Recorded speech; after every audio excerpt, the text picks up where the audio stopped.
സഹോദരന്മാർ ഒരുമിച്ച് തീരുമാനിച്ച പ്രകാരം മൂത്ത ആളായ യുധിഷ്ഠിരൻ 1 വർഷത്തേക്ക് ദ്രൗപദിയുടെ ഭർതൃപദം അലങ്കരിക്കുവാൻ തുടങ്ങി.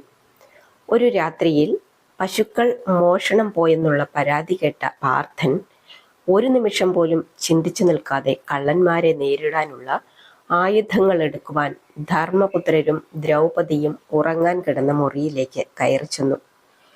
ഉടൻ തന്നെ ആയുധമെടുത്തിറങ്ങി കള്ളന്മാരിൽ നിന്ന് പശുക്കളെ വീണ്ടെടുത്തു. അങ്ങനെ ആ പരാതിക്ക് പരിഹാരവും ഉണ്ടാക്കി. നേരം വെളുത്തയുടൻ അർജുനൻ ജ്യേഷ്ഠനായ ധർമ്മപുത്രരെ ചെന്ന് കണ്ട് തലേ രാത്രി അവരുടെ ഏകാന്തതയ്ക്ക് ഭംഗം വരുത്തിയതിന് മാപ്പു ചോദിച്ചു.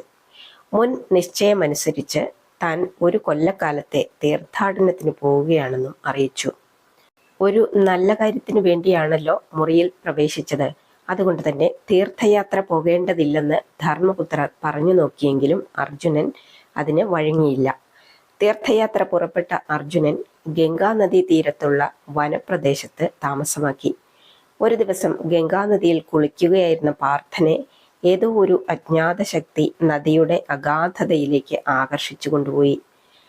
കൗരവ്യൻ എന്ന നാഗരാജാവിന്റെ മകൾ ഉലൂപിയാണ് അർജുനനെ കണ്ട് മോഹിതയായതിനെ തുടർന്ന് പാർത്ഥനെ നദിയുടെ അഗാധതയിലുള്ള തൻ്റെ കൊട്ടാരത്തിലേക്ക് കൂട്ടിക്കൊണ്ടുപോയത്.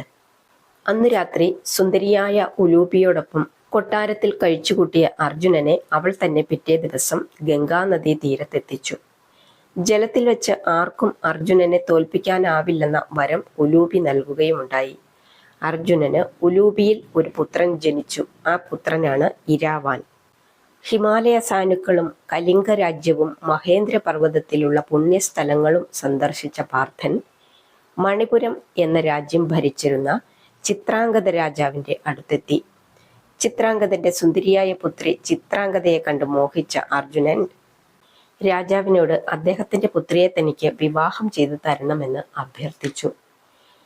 ചിത്രാംഗത തന്റെ ഏക പുത്രിയാകയാൽ അവളിലുണ്ടാകുന്ന പുത്രനെ തന്റെ രാജ്യം ഭരിക്കാൻ തനിക്ക് നൽകണമെന്ന വ്യവസ്ഥയിൽ ചിത്രാംഗതൻ പുത്രിയെ അർജുനന് വിവാഹം ചെയ്തു കൊടുത്തു. ചിത്രാംഗതയിൽ പാർത്ഥനുണ്ടായ പുത്രനാണ് ബഭ്രുവാഹനൻ.